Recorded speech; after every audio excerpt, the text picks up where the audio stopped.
जीतना ही नहीं लक्ष्य हमारा विकास कार्य को चरम तक पहुंचाना है।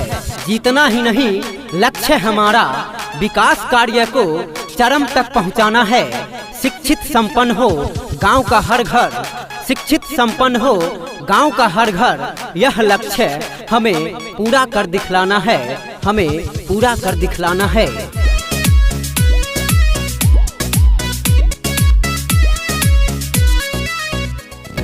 गली गाँव में खूबे प्रचार बरुए, शिक्षित समाज सेवी उम्मीदवार बरुए। चंद्रदेव पासवान जिंदाबाद जिंदाबाद जिंदाबाद। गली गाँव में खूबे प्रचार बरुए, शिक्षित समाज सेवी उम्मीदवार बरुए। सिरपुर ढेपुरा से इनके लाबे के बा, सिरपुर ढेपुरा से इनके लाबे के बा। मुखिया चंद्रदेव भैया के बनाबे के बा, अब की न के विजयी बनाबे के बा। ग्राम पंचायत राज सिरपुर ढेपुरा की जनता जिंदाबाद जिंदाबाद जिंदाबाद। चंद्रदेव पासवान जिंदाबाद जिंदाबाद जिंदाबाद।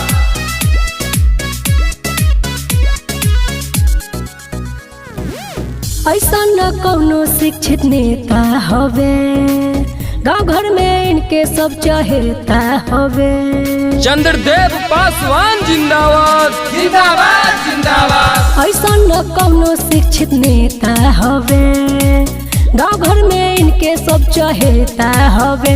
अपन अधिकार सबके दिलावे के बा, अपन अधिकार सबके दिलावे के बा।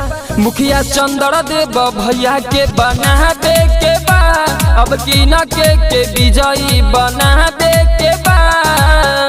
ग्राम पंचायत राज सिरपुर ढेपुरा की जनता जिंदाबाद जिंदाबाद जिंदाबाद। चंद्रदेव पासवान जिंदाबाद जिंदाबाद जिंदाबाद।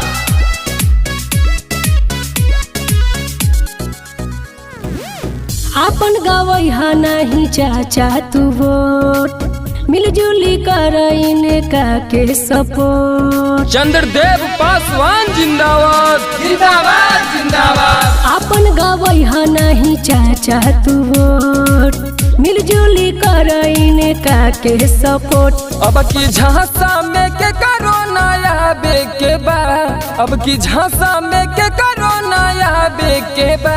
मुखिया चंद्रदेव भैया के बनाबे के बा, सब लोग मिला के इनके जीता बे के बा। सुन लेला चाचा।